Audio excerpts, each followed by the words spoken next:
देखिए, बड़ा अफ़सोस होता है कि हर जगह पर गोकशी के बुनियाद पर कुछ लोगों की जान ले ली जाती है बगैर सोचे, बगैर समझे। यहाँ तक कि मैं संविधान की बात करूँ तो वहाँ का आर्टिकल जो है, वो भी ये बात कहता है कि organisations of agriculture and animal husbandry, यानी कि एग्रीकल्चर को बढ़ावा देना तो ठीक है, लेकिन एनिमल हस्बेंड्री को, यानी कि जानवर को बढ़ावा देना, उनकी रक्षा करना, ये अपने आप में कई सारे सवाल खड़े कर देता है। लेकिन यहाँ पर इंसान की जान जा रही है, उस पे कोई बात नहीं हो पाती है। एक दो आर्टिकल आपने दे दिया है, लेकिन उसका भी हम बार बार कहते रहे फंडामेंटल राइट है, फंडामेंटल राइट है। जब तक हम राइट की बात करेंगे तब तक हमारी मृत्यु हो जाती है, हम मर जाते हैं, संविधान पर साइड में लग जाता है, हमारी जान चली जाती है।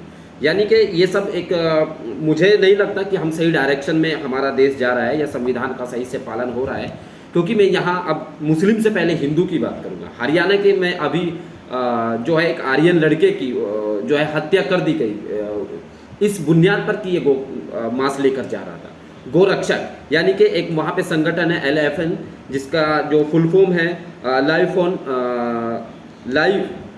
लाइफ और नेशन, ये उसकी फुल फॉर्म है।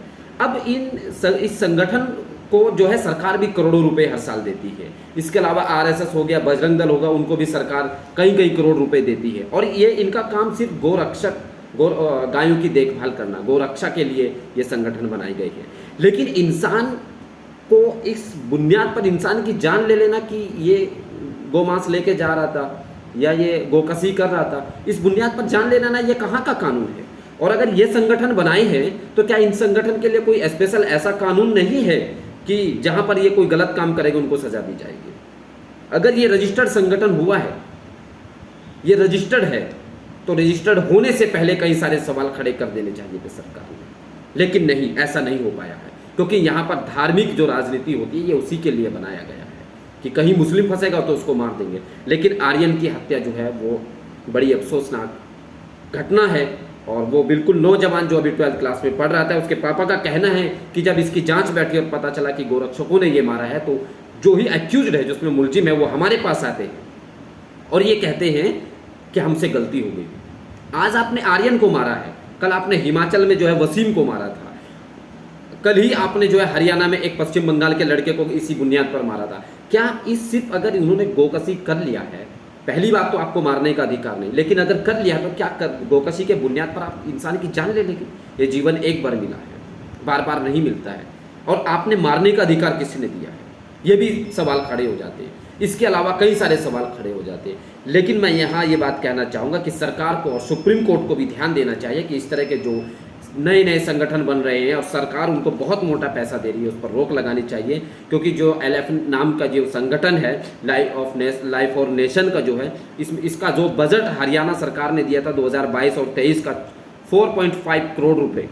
अब सोच करिए, तो इंसान की जान लेकर भी अगर उनको पैसा मिला तो वो कहाँ से रुक जाएगी? यानी सरकार पूरा सपोर्ट कर रही है। दूसरा इनका बजट आता है 2024 और 25 का इनका बजट आता है 456 करोड़ रुपए, और जिसमें इन्होंने 32.16 करोड़ रुपए प्राप्त कर लिए। और तीसरी बात ये आती है कि 588 गौशालाएं हैं और जिनमें 32.5 लाख गायें का पालन होता है। आप उन गाँव का फिक्र करिए। लेकिन अगर कोई बाहर बैग लेके जा रहा है इंसान, वो हिंदू भी हो सकता है, मुस्लिम भी हो सकता है, तो आप उसको इस बुनियाद पर बगैर जांच किए, बगैर कुछ किए, आप उसकी जान कैसे ले लेंगे? क्या आपके संगठन में ये बात नहीं होगी कि अगर आपको गोकशी का शक है तो उसका थैला चेक करेंगे, किसी आला अधिकारी को बुलाएंगे, उसको दिखाएंगे, नहीं हो पाता है तो आप पुलिस को देंगे। लेकिन आप पुलिस को ना दे करके खुद ही आप जज बन जाते हैं, खुद ही कोर्ट बन जाते हैं और खुद ही उसका मर्डर करके इंसाफ कर देते हैं।